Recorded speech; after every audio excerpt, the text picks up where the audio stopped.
তীব্র গরমে অতিষ্ঠ হয়ে উঠেছে খুলনা সহ সারা দেশের মানুষ। প্রচণ্ড তাপদাহে সাধারণ পথচারী ও রিকশা শ্রমিকদের ক্লান্তি দূর করার জন্য বিশুদ্ধ পানি ও স্যালাইন বিতরণ করেন সারা সমাজ কল্যাণ সংস্থা।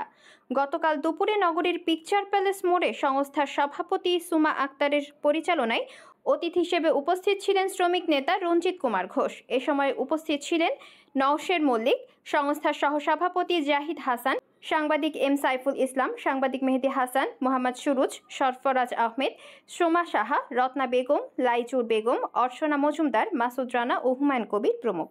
আমরা পিকচার প্লেসে মোড়ে দিলাম পানি স্যালাইন দিলাম দিনমজুর শ্রমজীবী রিক্সা চালকদের, তাদের স্বস্তির জন্য। এখন যে তাপ প্রবাহ বাংলাদেশের জাতীয় দুর্যোগগুলোর মধ্যে এখন তাপ প্রবাহের জন্য যে একটু স্বস্তি দেওয়ার জন্য তাদের আমার এই ছোট্ট ক্ষুদ্র প্রয়াস।